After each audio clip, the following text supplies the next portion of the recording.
बार की बात है, किसी जंगल में एक कौवा रहता था। वो बहुत ही खुश था क्योंकि उसकी ज्यादा इच्छाएं नहीं थी।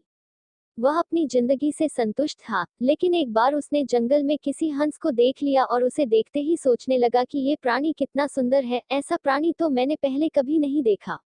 इतना साफ और सफेद। यह तो इस जंगल में औरों से बहुत सफेद और सुंदर है, इसलिए यह तो बहुत खुश रहता होगा।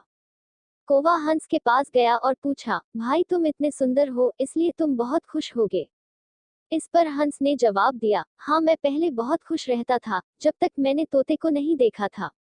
उसे देखने के बाद से लगता है कि तोता धरती का सबसे सुंदर प्राणी है।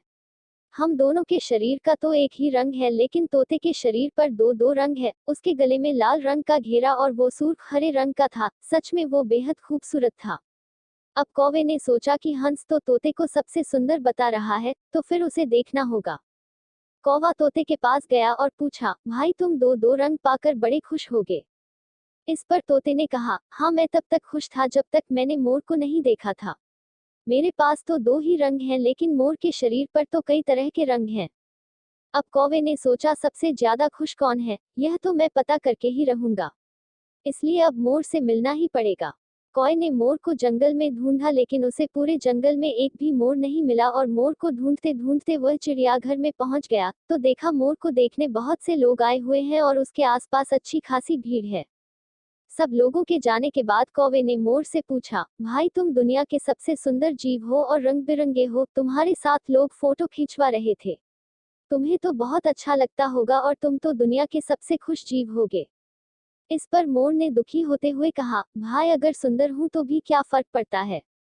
मुझे लोग इस चिड़ियाघर में कैद करके रखते हैं, लेकिन तुम्हें तो कोई चिड़ियाघर में कैद करके नहीं रखता और तुम जहां चाहो अपनी मर्जी से घूम फिर सकते हो। इसलिए दुनिया के सबसे संतुष्ट और खुश जीव तो तुम्हें होना चाहिए, क्योंकि तुम आजाद रहते हो। कौवा हैरान रह गया, क्योंकि उसके जीवन की अहमियत कोई दूसरा बता गया। दोस्तों, ऐसा ही हम लोग भी करते हैं। हम अपनी खुशियों और गुणों की तुलना दूसरों से करते हैं, ऐसे लोगों से जिनका रहन सहन का माहौल हमसे बिल्कुल अलग होता है। हमारी जिंदगी में बहुत सारी ऐसी चीजें होती हैं जो केवल हमारे पास हैं, लेकिन हम उसकी अहमियत समझकर खुश नहीं होते। लेकिन दूसरों की छोटी खुशी भी हमें बड़ी लगती है, जबकि हम अपनी बड़ी खुशियों को इग्नोर कर देते हैं।